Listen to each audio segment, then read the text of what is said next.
नमस्कार दोस्तों, स्वागत है आप सभी का आपके अपने यूट्यूब चैनल हिम रोजगार मित्रा पे। जैसे कि आप सभी को पता है, 14 दिसंबर को EMRS TGT का पेपर जो है वो कंडक्ट किया गया था, जिसमें जो है वो डिफरेंट सेक्शंस के क्वेश्चन जो है वो पूछे गए थे। उसमें जनरल अवेयरनेस भी एक सेक्शन था। हम जो है वो रीजनिंग, लैंग्वेज और कंप्यूटर के क्वेश्चनों के आंसर की आपके साथ साझा कर चुके हैं, लेकिन कुछ कारणों से हम लोग कुछ सेक्शंस की एनालिसिस और आंसर की आपके साथ शेयर नहीं कर पाए थे, जो हम अभी शेयर कर रहे हैं।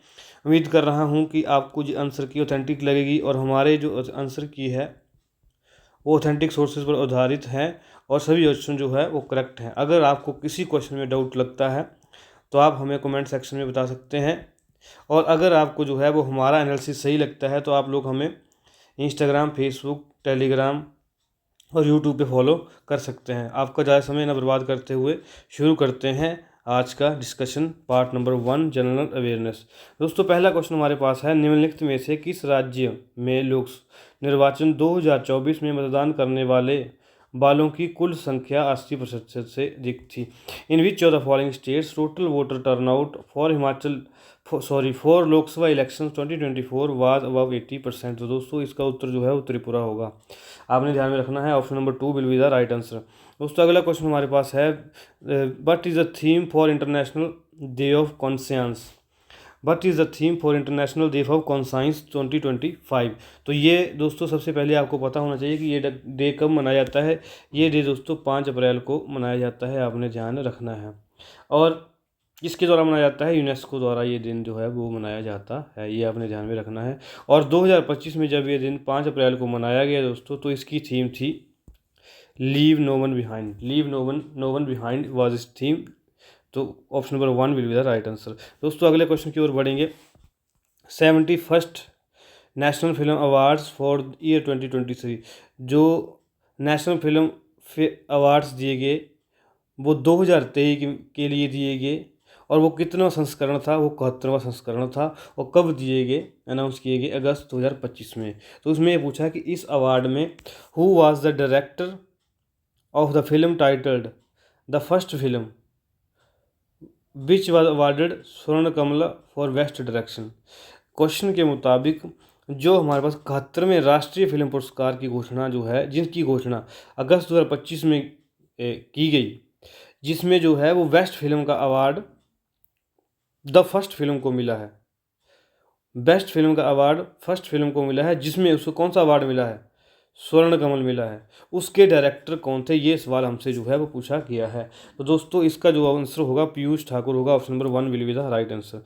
अगला क्वेश्चन पॉलिटी से रिलेटेड है। उसमें पूछा गया है, निम्नलिखित में से किनकी और किसकी नियुक्ति राज्य के विशेष के राज्यपाल द्वारा की जाती है? दोस्तों, अगर आपने पॉलिटी को थोड़ा सा भी ध्यान से पढ़ा होगा तो उसमें किताब में मेंशन है कि जज of high court are appointed by president of India.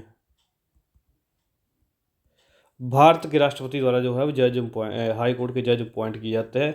अब तो ऑप्शन नंबर A1 भी गलत हो गया और ये भी गलत हो गया। अब बचा ऑप्शन नंबर B और ऑप्शन नंबर 2 और 3।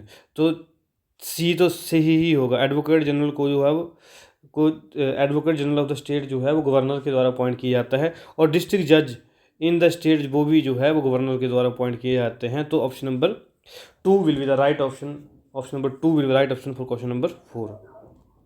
दोस्तों, अगले क्वेश्चन की ओर बढ़ेंगे।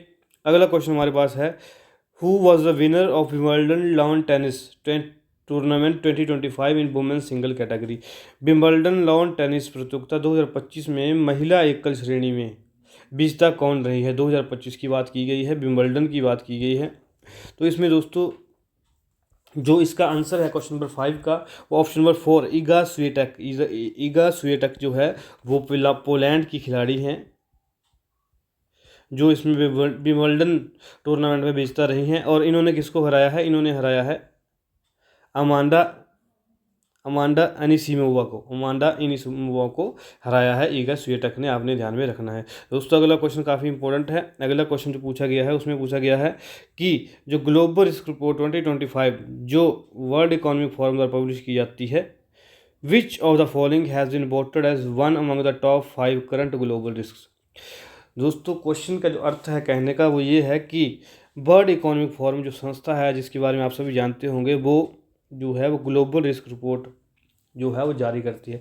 दोस्तों जो लोग जो है जिनका एग्ज़ाम अभी जो है वो 21 तारीख को है, 21 दिसंबर को जिनका एग्ज़ाम है हॉस्टल वार्डन का, उनके लिए भी ऐसे क्वेश्चन जो है वो काफ़ी इंपॉर्टेंट हो जाते हैं। तो उसमें जो सवाल पूछा गया है, ये पूछा गया है कि जो उसमें क्वेश्चन ये भी पूछा जा सकता है कि ग्लोबल रिस्क रिपोर्ट जो है वो कौन प्रदर्शित करता है, कौन प्रदर्शित करता है, उसका उत्तर होगा वर्ल्ड इकोनॉमिक फोरम। इसमें पूछा गया है कि 2025 की जो ग्लोबल रिस्क रिपोर्ट जो है पब्लिश हुई, उसमें जो है वो 5 ग्लोबल रिस्क बताए गए। तो इन चारों ऑप्शंस में से ऐसा कौन सा रिस्क है जो उसका पार्ट था? तो option number A will be the right answer, misinformation and disinformation. दोस्तों बाकी जो 5 जो हमारे पास वो थे रिस्क थे, वो भी मैं आपसे शेयर करूंगा। पहला था water supply shortage, water supply shortage एक रिस्क ये भी था। अगला इरोजन ऑफ ह्यूमन राइट्स, जो मानवाधिकार हैं उनका हनन भी इसमें जो है वो ग्लोबल रिस्क में मेंशन किया गया है, ये आपने ध्यान में रखना है। बाकी दोस्तों एक है सिविक फ्रीडम्स, ये भी इसी के अंडर आ जाएगा। सिविक फ्रीडम्स मतलब कि जो हमारी ह्यूमंस की जो फ्रीडम्स होती हैं उसको दबाने की कोशिश जो है वो भी एक रिस्क जो है वो बताया गया है। अगला दोस्तों रिस्क सबको पता है, पॉल्यूशन जो है, प्रदूषण भी रिस्क बताया गया है, जिसमें जो है सॉइल, वाटर और एयर सबका जिक्र है, आपने ध्यान में रखना है। और अगला बताया गया है labour talent shortage, labour talent shortage. दोस्तों एआई के युग में जो है वो लेबर टैलेंट की शॉर्टेज की बात जो है इसमें की गई है, ये आपने ध्यान में रखना है। ये टोटल जो थे 5 करंट रिस्क जो थे ग्लोबल रिस्क रिपोर्ट में बताए गए हैं। अगले क्वेश्चन की ओर बढ़ेंगे। अगला क्वेश्चन हमारे पास है, which of the following statement is correct regarding expulsion of children from school admitted under right to education act 2009। तो राइट टू एजुकेशन एक्ट के अकॉर्डिंग जो है निम्न में से कौन से जो कथन जो है वो सत्य हैं? बच्चों को स्कूल से निकालने के लिए कौन से कथन सत्य हैं? No child can be expelled until completion of education until up till class 8, that is right answer. ऐसी प्राइवेट की स्कूलों की कोई बात नहीं की गई है इसमें, तो बी ऑप्शन जो है वो गलत हो जाती है और हमारे पास ए ऑप्शन जो है वो सही है। So correct answer will be option number 7 का क्वेश्चन नंबर 7 का ऑप्शन नंबर 4 जो है राइट आंसर है, ऑप्शन नंबर ए, आपने ध्यान में रखना है। अगले क्वेश्चन की ओर बढ़ेंगे।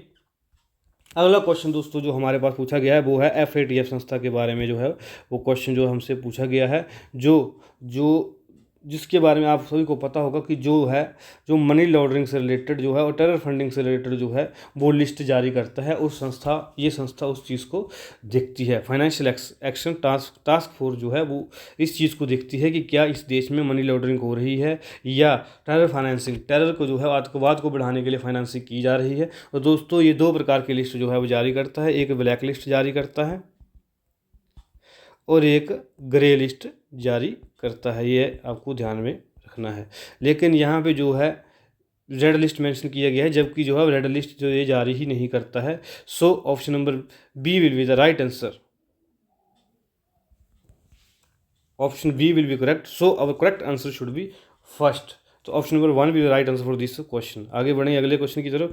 अगला क्वेश्चन दोस्तों हमारे से किस बारे में पूछा गया है कि जो बाल साहित्य पुरस्कार 2025 में दिए गए वो डिफरेंट लैंग्वेजेस में दिए जाते हैं, अलग अलग भाषाओं में दिए जाते हैं। तो उसमें इंग्लिश लैंग्वेज को कौन सी बुक को जो है वो सिलेक्ट किया गया है इंग्लिश लैंग्वेज के लिए बाल साहित्य पुरस्कार 2025 के लिए? दोस्तों उसका आंसर जो है वो दक्षिण south Indian myths and fables retold, इस बुक को जो है वो इंग्लिश में चुना गया है बाल साहित्य पुरस्कार के लिए। और ये दोस्तों किसके द्वारा लिखी गई है? ये लिखी गई है नितिन कुशालप्पा MP, नितिन कुशालप्पा MP, ठीक है। ये दोस्तों इसका जो ऑप्शन नंबर 2 राइट आंसर हो गया।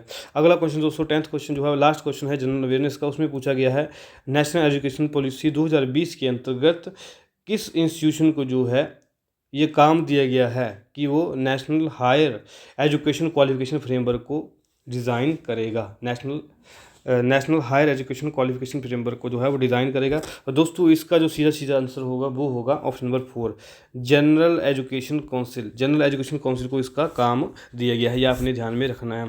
दोस्तों उम्मीद करूँगा कि आपको हिम रोजगार मित्र चैनल पे जो है वो ये एनालिसिस आपको अच्छा लगा होगा और आप इस पे जो है 100% ट्रस्ट कर सकते हैं। ये बिल्कुल ऑथेंटिक सोर्स के ऊपर आधारित है।